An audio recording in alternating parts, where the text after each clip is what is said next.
Hey, everybody. Welcome back to the Drunk Turkey Show. We want to thank everybody that has subscribed and liked our channel up until this point. If you're not subscribed, please hit that subscribe button. Today, me, Jaime, Big Blue, we're going to be talking about Delphi. We're talking about the murders. We're talking about Richard Allen. Is he guilty? Is he innocent? We're going to be looking at the most up-to-date information that we have and information and evidence that is coming from the police department. Before we start, I want to ask you guys, and just to let everybody else know who's watching this, we're going to be going through some video. We have some maps. We have the PCA, and so we're going to be going through this and just to try to see if Richard Allen is the guy that's there. Now, before we start, Jaime, what are your thoughts on this case? Do you think they got Richard Allen, or is it a possibility that it could be somebody else? Man, from what we know so far, it seems like everything points to him. Mm-hmm. You know what I mean? Like from what we know so far.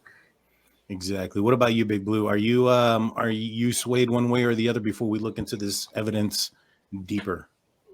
No, man. I think it's from what I think he's it. He's the guy. Especially with the evidence that they do have. Everybody thinks it's not enough.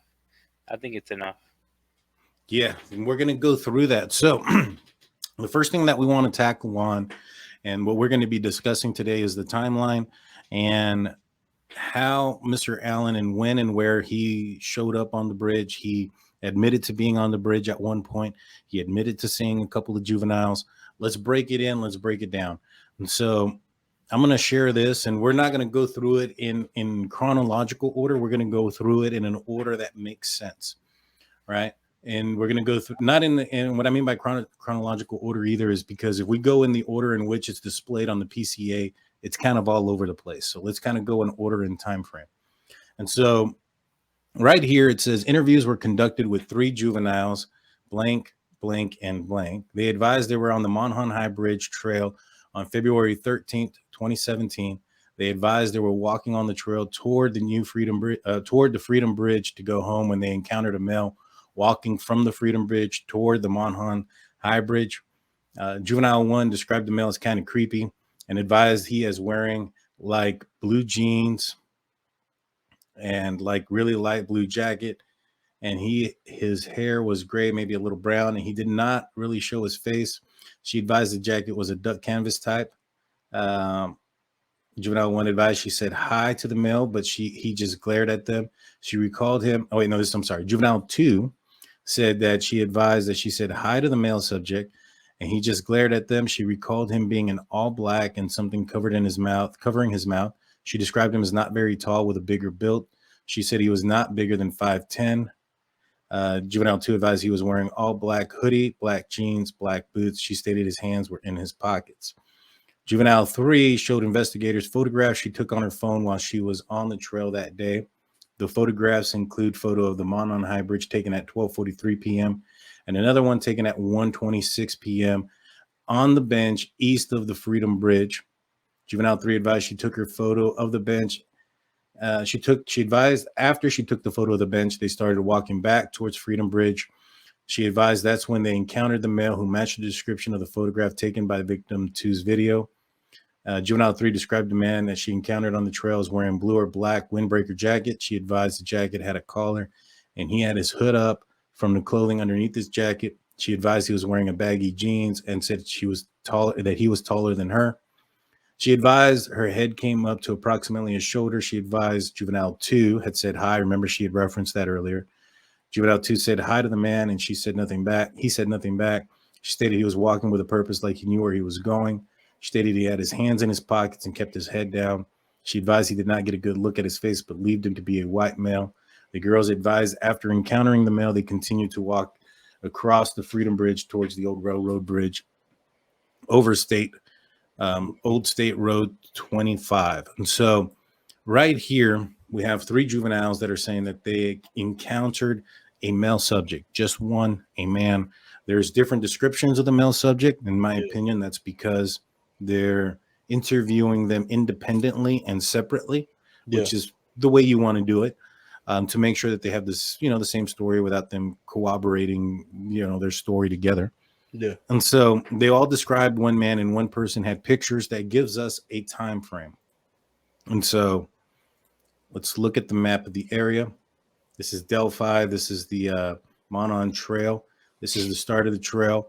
The yellow markings that you see are the 3 juveniles. So this is a bench east of the Freedom. This is the Freedom. Hold on one second. How did it say? I want to make sure I get this accurately. I think it's a little bit farther up, wasn't it? Yeah, it may have been. All right, right here. Okay, so at 126 East. right here, east of the Freedom Bridge. Mm-hmm. And so there's 2 benches, and we're gonna see this. Let me move this over. We're gonna see this on the video as well. There's two benches. There's one up here on this portion of the Freedom Bridge, and then east of that is over here. So there's one in between that bench and the entrance to where Myers Farm is. There's 2 entrances to this trail. Okay. So right here is where it was taken. They walk back towards the Freedom Bridge. This is Freedom Bridge, and they cross paths with Richard Allen here, right? Mm-hmm. Now, let's go to what Richard Allen says about this situation. So this is from the investigation that he had came to earlier on in the year, and right after the incident where he went and talked to the conservation agent. Mm-hmm. He said that Mr. Allen was on the trail between 13:30 and 15:30, which is 1:30 and 3:30. He parked at the old Farm Bureau building and walked to the new Freedom Bridge. While at the Freedom Bridge, he saw 3 females. He noted one was taller and had brown or black hair. He did not remember the description, nor did he speak with them. He walked from Freedom Bridge to the High Bridge. He did not see anybody else, although he stated he was watching a stock ticker on his phone as he walked. He stated there were vehicles parked at the High Bridge trail ahead. However, he did not pay attention to them. He did not take any photos or videos. Investigators believe Mr. Allen was referring to the former Child Protective Service building, as there was not a Farm Bureau building in or around that area had there been.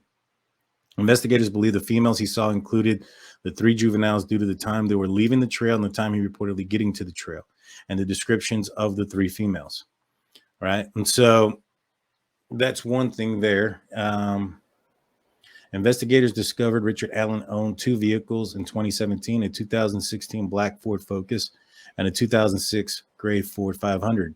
Investigators observed a vehicle that resembled Allen's 2016 Ford Focus on the Hoosier Hardware Store video at 127 traveling westbound on County Road 300 North in front of the Hoosier Hardware Store, which coincided with his statement that he arrived at around 1:30 p.m. at the trails.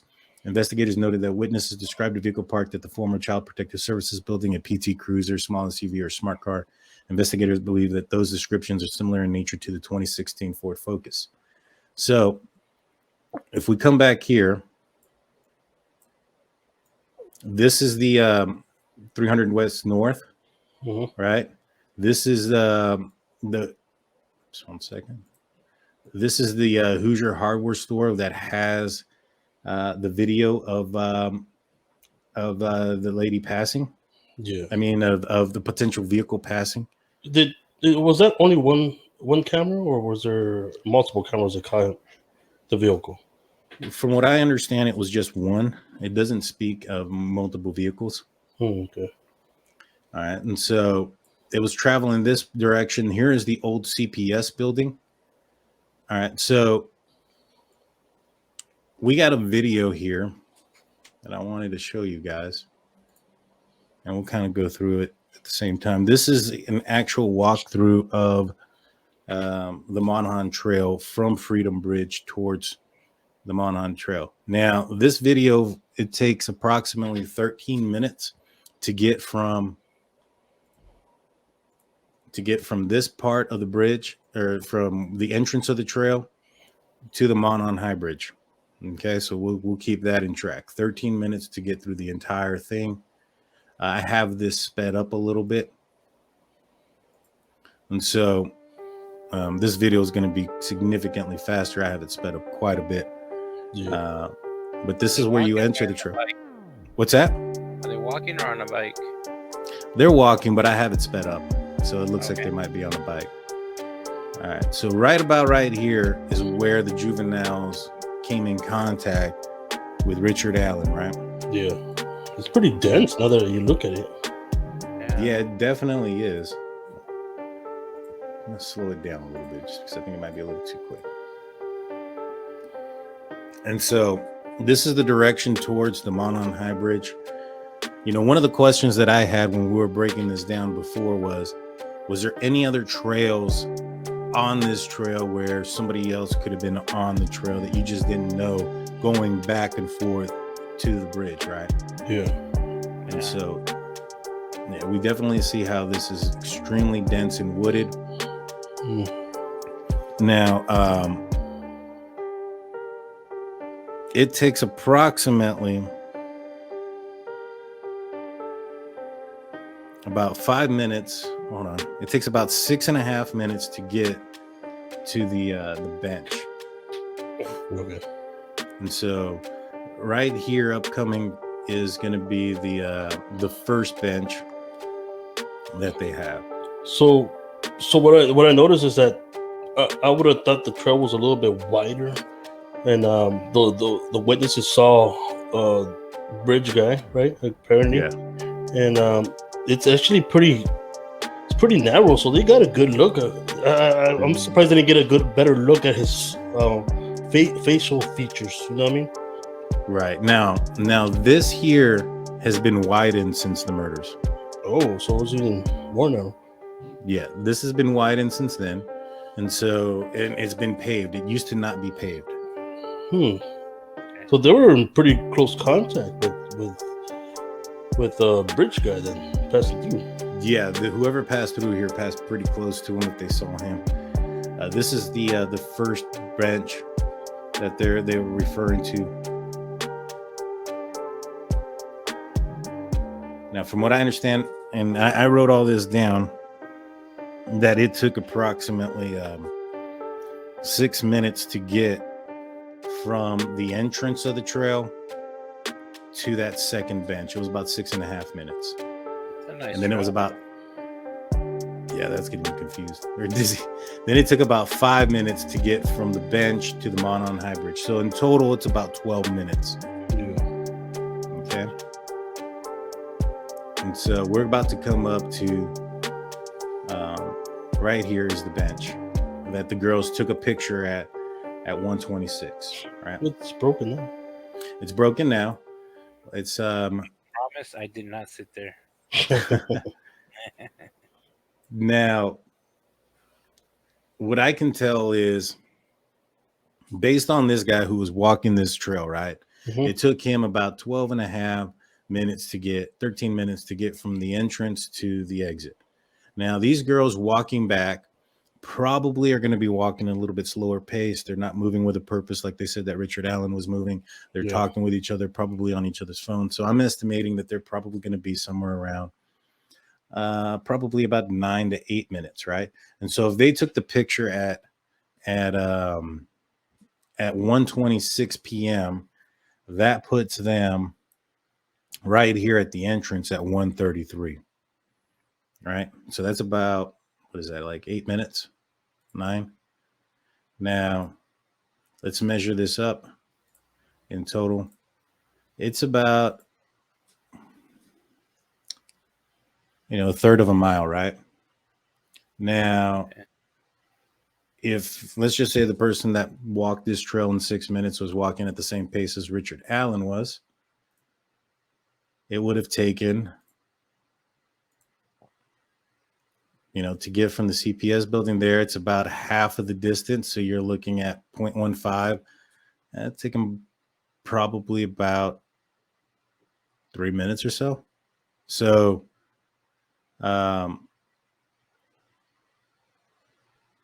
in my opinion, you see him passing this area here in front of the Hoosier store at 1:27, right? So he parks and he's coming this direction. So at 1:33, in my opinion, is when he's passing those girls, right?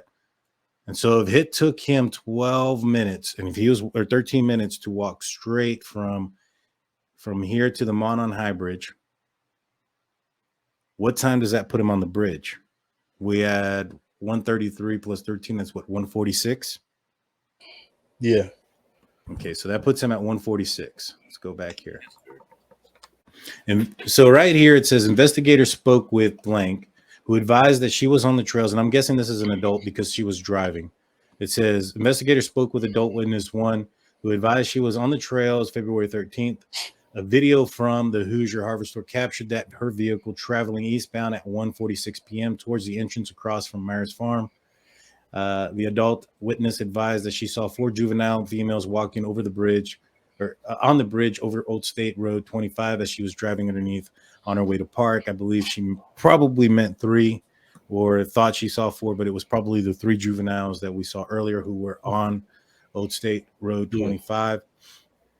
The adult witness advised there were no cars parked across from Myers when she parked. She advised she walked to the Monon High Bridge and observed a male matching the one from victim 2's video. She described the male she saw as a white male wearing blue jeans and a blue jean jacket. She advised he was standing on the first platform of the Monon High Bridge, approximately 50 feet from her. She advised she turned around at the bridge and continued her walk. She advised approximately halfway between the bridge and the parking area across from Myers Farm, she passed 2 girls walking towards the Monon High Bridge. She advised she believed the girls were victim 1 and victim 2.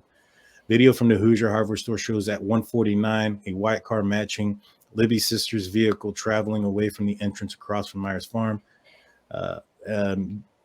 Adult witness advised that she finished her walk and saw no other adults other than the male on the bridge.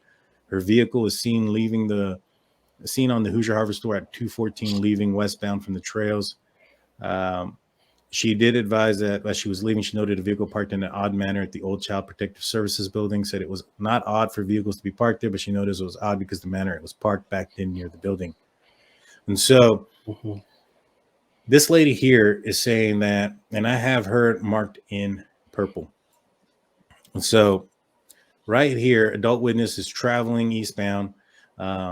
At 1:46, picked up by the camera here, parking, right? Libby and Abby are dropped off or are seen at the 3 minutes later, right? And so she's dropped off. She enters through right here, which is the Myers, across the street from the Myers Farm. There's an entrance here to the trail. And she says she enters and goes straight to the bridge, sees a guy. She sees a guy right here that matches Richard Allen in his description. As she's walking back, she passes by who she believes is Libby and Abby walking towards the bridge right here, right? Okay. Now, this is based off of her description of what she says as far as the distance being that she passed them halfway between the Myers entrance and the bridge. So it's right around right here. Okay. And this happens at 1:46, right? And as she's walking back, 1:49 is when Libby and Abby get dropped off, and that is also put up way up here. Through interviews, reviews of electronic records, and review of video, the Hoosier Hardware Store investigators believe victim 1 and 2 were dropped off across from Myers Farm at 1:49 on February 13 by, and we know it's their sister. Myers Farm is located on the north side of County Road 300 near the entrance of the trail. And so the next thing that they know for sure is a video from victim 2 shows them at the High Bridge at 2:13. Whoa. So let's go back to this video here. This is where those girls were taking a picture. That's the second bench, right? Yeah, this is the second bench. From there to where Myers, the entrance for Myers is just up the way. It's like literally 2 minutes away, if that. It could be even closer than that. But this is the trail to the entrance, and the entrance to where they parked is right here. And so they're going to pan off to the left. So right here, back here is the Myers farm entrance. Okay, there's a little memorial here for the girls, and then this is the direction to the Monon High Bridge. It literally takes walking 5 minutes. Now, here he points out that there's another trail down this direction. So that's the only other trail that's out there, right? And from Myers to the Monon High Bridge was roughly 4 minutes. Okay. And so, let me just play this so you guys can see it. There's still that trail that's going off he was talking about.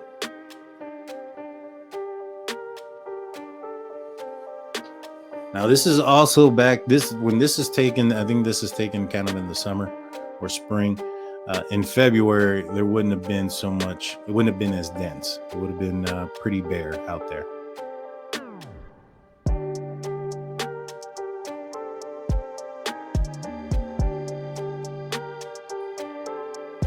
I had a question about the witness that saw a bridge guy. Yeah. One of them said that he had something covering his face. Right, like a scarf or something. Yeah. And the other witnesses didn't mention that. They may not have looked at his face. Yeah, that's one thing. But like, even if, like you said, that the trail was super narrow, you know, you would think you would notice more of the facial features and more descriptive. You know what I mean? Be more descriptive about what he was wearing, and the color, and his facial structure. For sure. But then again, like you said it like on the other time, that they are, you know, teenagers. They're not probably paying attention. They're playing around on their phones and whatnot. Exactly. And They're probably on their phone. so this is the end of the video. This is where the Monon High Bridge is. It's right out here in this, where this lighted area is. Yeah. So as you can see, it's not a big trail for the most part. And we can kind of put some things together, right? And so let's put it all together. You have the girls, the three witnesses that are out here at this bench at 120 at 126. They're heading back towards the end of the trail, or the beginning of the trail, and they pass somebody who we can say, based on what Richard Allen's description of the juveniles and the juvenile's description of Richard Allen, is Richard Allen, that they pass at 133. Yeah.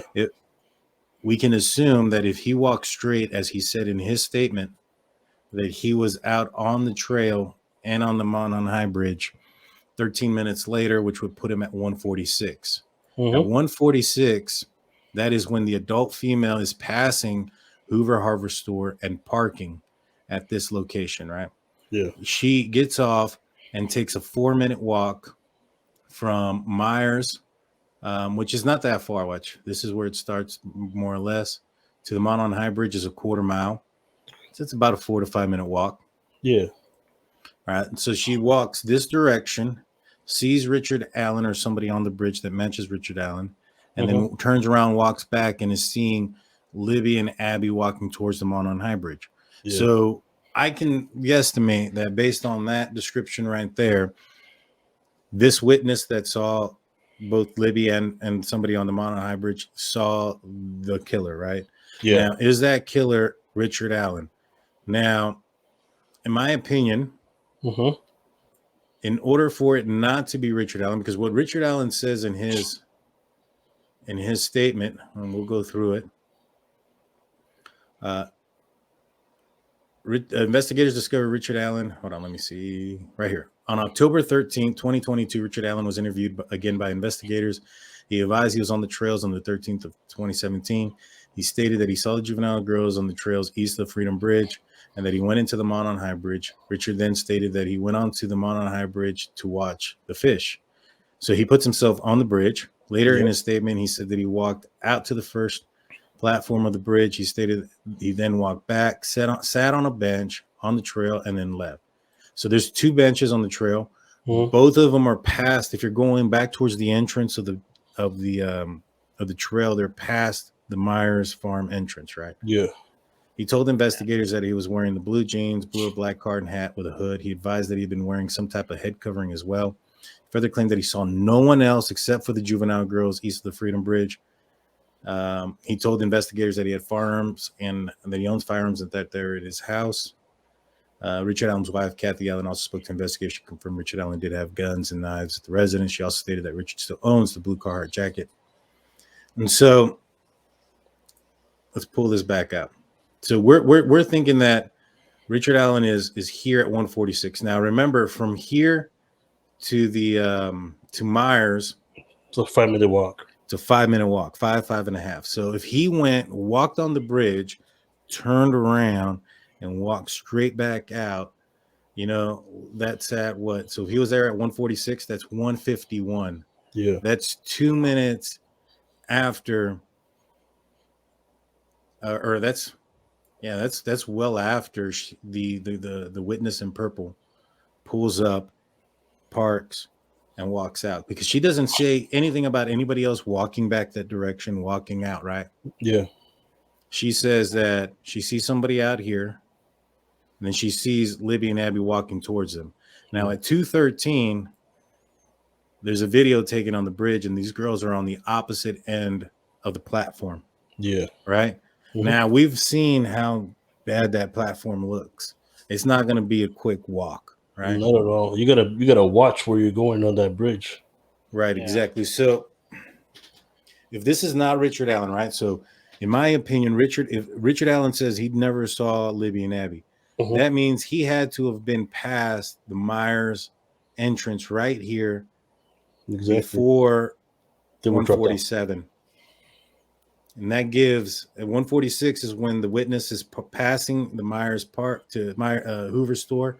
To park at the Myers farm and to walk down here. In order for it to not be Richard Allen, he would have had to have passed this area before this adult witness got off her vehicle and entered the trail. Yeah.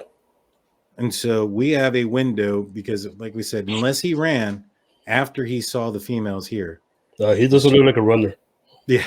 Yeah, he would have had to have jogged the entire trail, which he doesn't say he does. What's that, Big Blue? I think we saw that they laughed at him when he sat on the bench.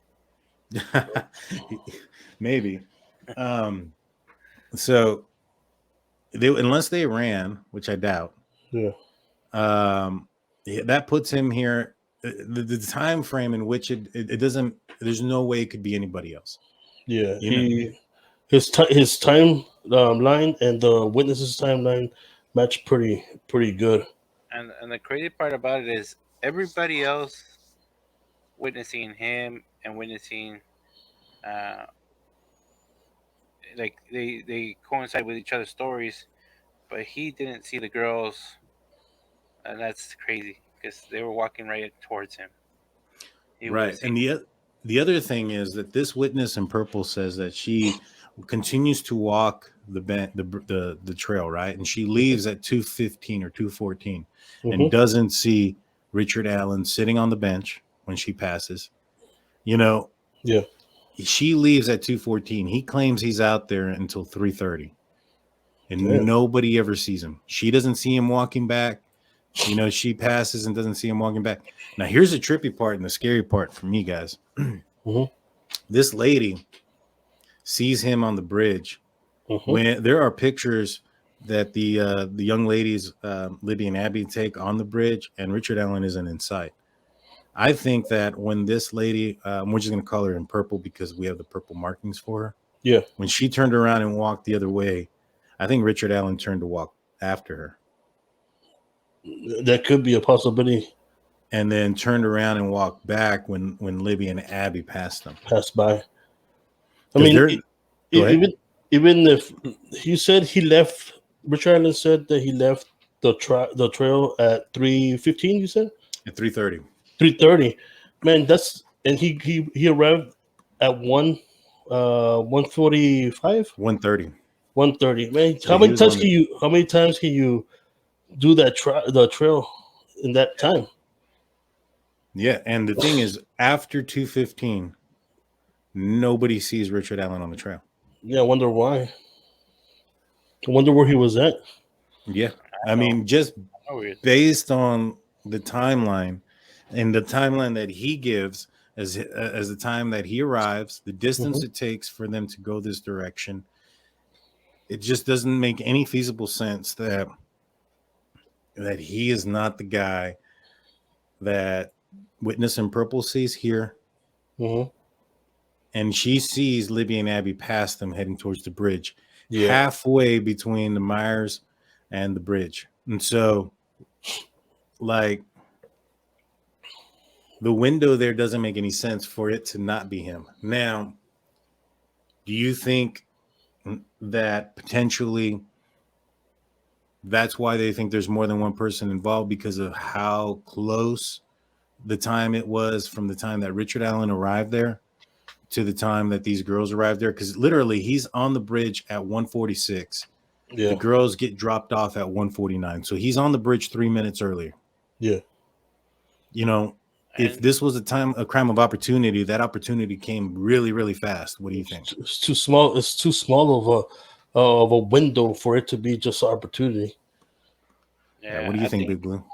I think that there's more to it. I wonder, like you said, remember they had mentioned to that other kid about meeting that guy there. Maybe Richard Allen was sending the messages to them about meeting up. And he had it all planned out. And we talked about this last time. This is Richard Allen's home. I have done this a couple of times where I've mapped the fastest way to get to this CPS building. Mm-hmm. It is not off of 300 North here off this road. It is coming this direction around and coming up here off the highway, or going this direction onto the highway and then, you know, exiting off somewhere around here and then coming around.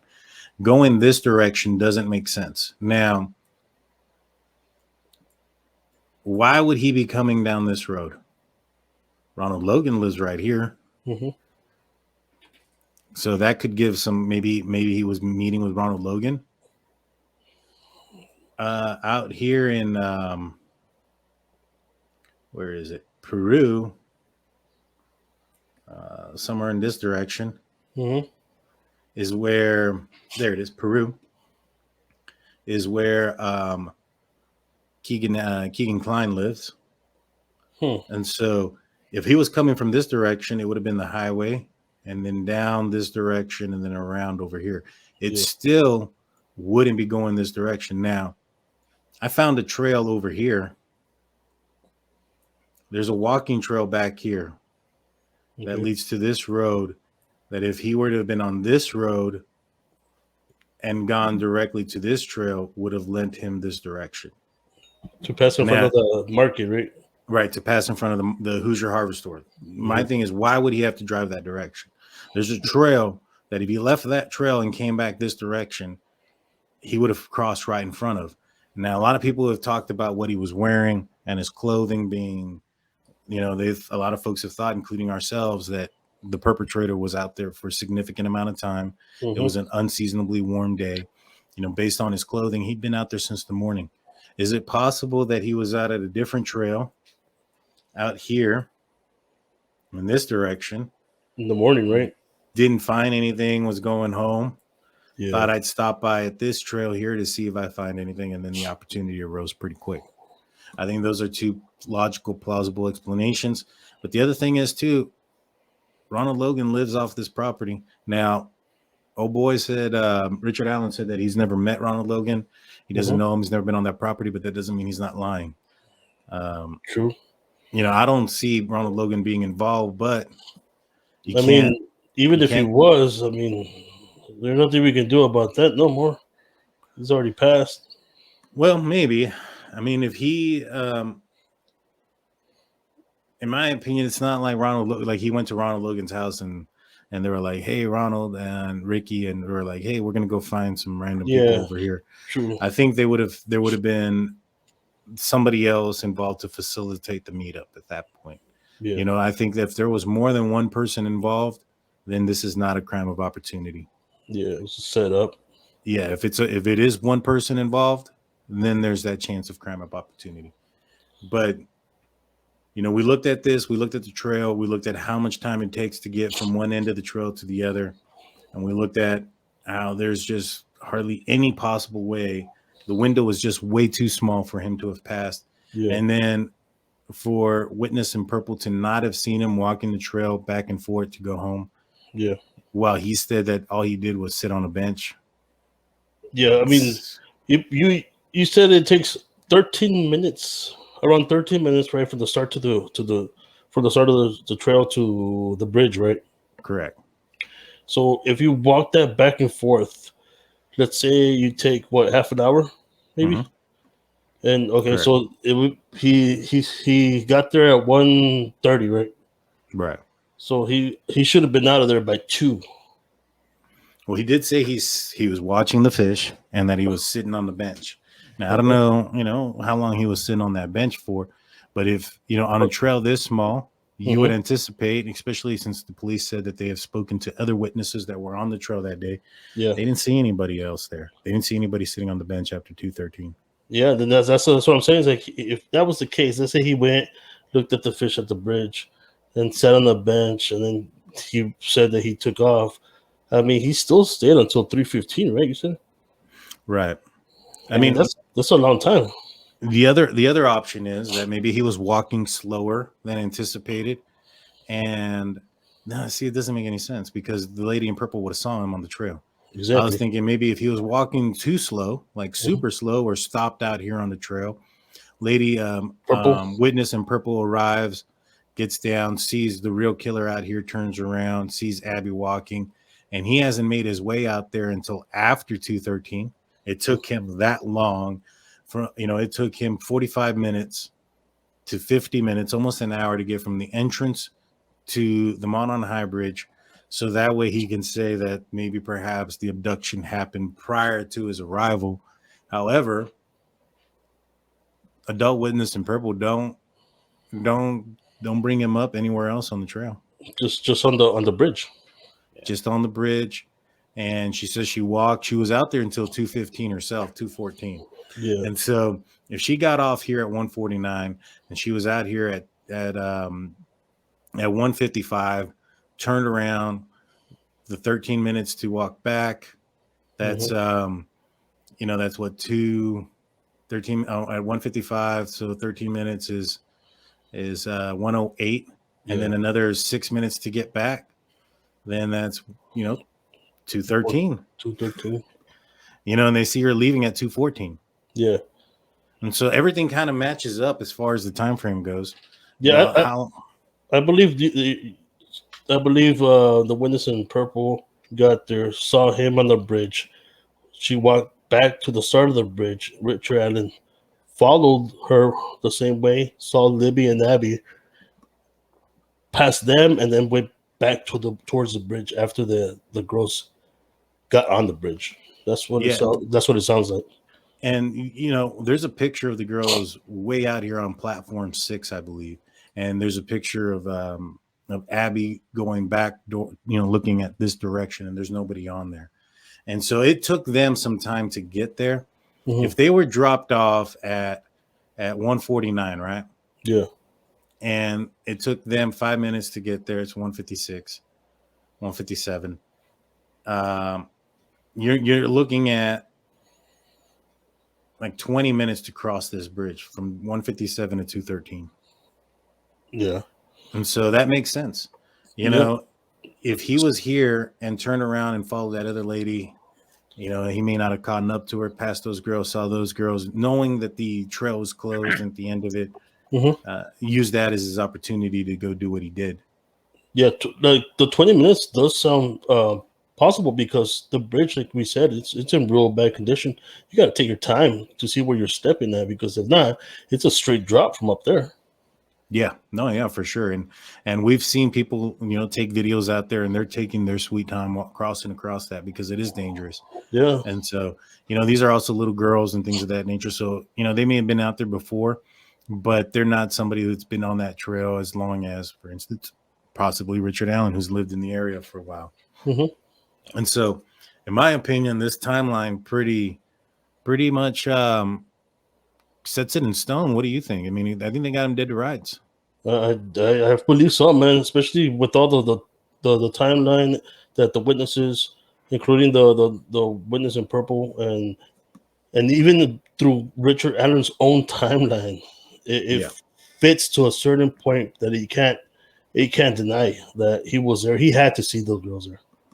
Exactly. So, I know that there's the bullet, and that bullet has some speculation on it and things of that Yeah. nature. But I think that's just the cherry on the top to say that Hmm. it was him, and kind of puts him where the bodies were. I think they got him dead to rights just on this. Once you break down where they saw him, where these juveniles were, when they took the picture, and how long it takes to walk from one end to another, and how long it takes to get to those certain points. Hmm. It just, the window there for it not to be Richard Allen is microscopic, and then it doesn't account for the other, from 2:15 to 3:30 that he said he was on the trail, and nobody saw him, and he saw nobody else, and there was other witnesses. They were able to grab witnesses that were on the trail that day, and nobody saw him. He didn't see anybody else. According to him, it was just the three juveniles and him on the trail that day. I find it super suspicious, and I think they got him dead to rights. What do you think, Big Blue? Yeah, man. I think with the timelines and showing where he was, I think he had to have seen them. I think Hmm. he was the bridge guy. Yeah, The bullet being found is just like another, nail in the coffin, man. for sure. Let us know in the comment section, everybody. Do Yep. you think that there's a possibility it was not Richard Allen? We can basically say two things that are on there, and that is that he'd passed the three juveniles, and three juveniles passed him, and they all described each other. So, at the very least, we know for a fact that he was the one seen at the entrance by the Hmm. three juveniles, and that can kind of put the rest of this in order as far as how long it took for these things to happen. Let us Yeah. know in the comment section. Is there a possibility that we didn't come across, that we didn't see, that could have accounted for the time frame in which we're bringing up here, the few minutes between the time where he was on the bridge watching the fish and the time where adult witness in purple arrived at the trails?